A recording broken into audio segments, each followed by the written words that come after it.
to the kind of affluence that you see that is displaying. So there's miracle. It all depends on the eye you are seeing and the miracle to whom it has happened. I don't know whether you get the point. So there will be jobs, and the jobs are for the boys, not for Nigerians. Because if you want to create jobs in this country, if you want to create jobs, there will be first and foremost a spirited effort on government to provide the infrastructure. Jobs create themselves. Jobs create themselves. If these channels is given the opportunity to branch out and find out on the level of technology available to go to space, channels will need people who man those space branches, isn't it? The job must come as of necessity. It's not a question of whether John likes your face. He needs you on that job. And it is because we insist on creating job in a mechanical way that the issue of corruption comes in. People are asked to pay for forms because they have no skills.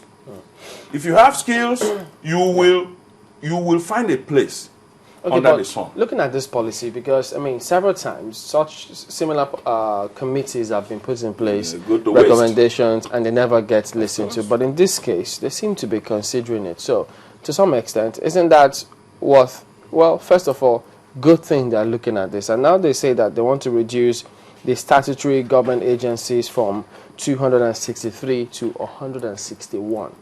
That's a leap. And so I said I appreciate. So there should be a benefit of the doubt here. If we can honestly, because I've told you here, why Nigerians are very cynical in anything is that we have been beaten and beaten and beaten. And there's an English proverb, once beaten. In English experience, they used to think it was twice. But we are how many manifold shy? Because we have been beaten and overbeaten, that we cannot trust people in government, even when some of them mean well. There's a self-fulfilling prophecy that since you tell a child to do something and you think that is not intelligent, the best thing is that the child will begin to display negative conduct, which will fulfill that your expectation. I said it, you are no good. You see? So that is what the people in government must for once demonstrate that capacity to be honest. So to drive the system, the policy, they volitionally hammered out. Where does giving them the benefit of the doubt come in? First and foremost, let it not lie, we will, this is a country where if you, instead of going to sue, you say, I will sue. In the next 2 months, I have not seen you in court. You are hoping that somebody will come and settle. And no job for lawyers. No, you have to sue. You must sue. So if you want to do something, do it. Let us start seeing it. Don't spend too much money on advertisement and all that, except to the point where it will benefit the people that when they begin to see some of these things, they are not designed for so and so. This is, but once the thing is, for example, this JAMB and NECO and all that, most of these things are highly politicized. For example, as a parent, let's also go to that particular area. Yeah. How do you see it as a parent? I welcome the scrapping of JAMB. I don't even want them to supervise anything because they have no capacity. JAMB have been cornered into quota sharing. Let me tell you the honest truth. When you go to countries outside Nigeria, nobody is interested in the tribe or region you come from. They're interested in the quality of output that comes from you as somebody who graduated from the university, a university in Nigeria. Yeah, but that's not JAMB's fault. I mean, we've been told it's the national admission policy.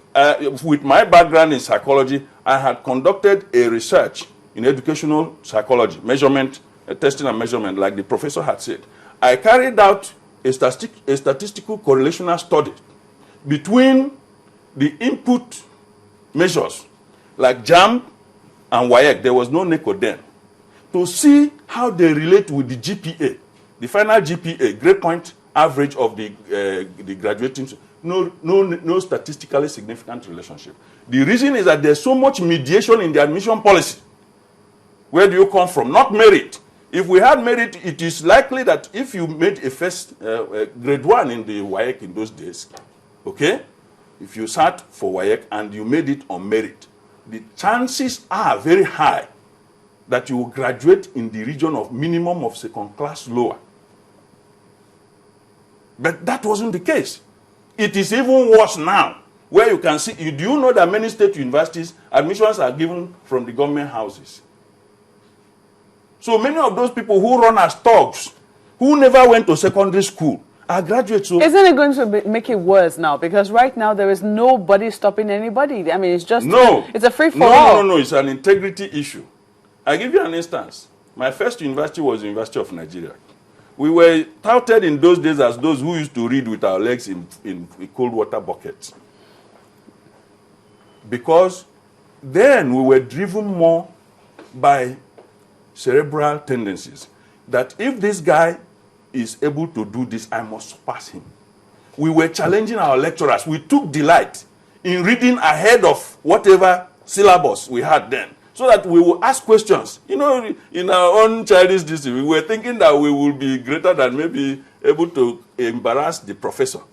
You understand? But that was the spirit. And in the process, you were able to learn so much. And the professor will appreciate your industry and even shape you. So when you came out from the university, nobody will ask whether this person was a graduate. Today, PhD holders cannot make sentence. You have some on your program. Some of them cannot write anything to introduce themselves. They are products of a bad system. And the system is deteriorating further and further. And we say there's unemployment. There are so many employments. Those people who studied abroad, before they come down here, you will be surprised they already have job offers in this country. That is a very terrible indictment on our educational system. Not everybody is in that, in that mean, but we have been, kind of tarnished by the same brush. That is a very unfortunate thing. This government will do itself everything good if it can pursue, even if it is on this narrow angle, bring down the cost and invest in education. Not to take the water from a bucket and pour it in the basket, while the basket is on a basin, which is at the base of somebody's room. You know what will happen? The water will be collected in the basin and taken into the bedroom. So the point we are making is, if the government can see through this process, that it has volitionally, because I cannot remember so much of effort in the streets to compel it to do this. It will be the best legacy Jonathan will be leaving for this country for having a PhD. What about, which is the first time. They also talked about, yes, this on the executive. They suggested the judiciary and legislation should follow suit on this one. You see, if you do the right thing first, and the next right thing follows, it is only natural.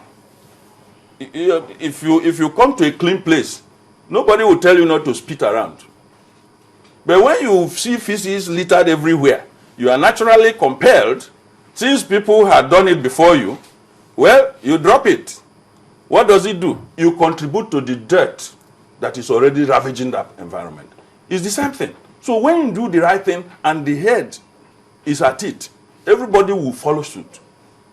Because many people would have been taken to the culture of doing the right thing. If you now want to do the wrong thing, everybody will shout you down. But when everybody is involved in the scramble to ravage the system, if you have seen how, in those days when we were younger, if you went to bazaar, it used to be a very big basin of rice. And people came with their small plates and all that. Those who came with smaller plates can afford to take small and go. Those ones who probably they are 20 in their home, they come with another smaller basin. Their leg and hand on the basin. The point we are making is that there's so much scramble for our lean resources. Nobody is making input to escalate it for everybody to enjoy. Because people think that the whole thing will collapse.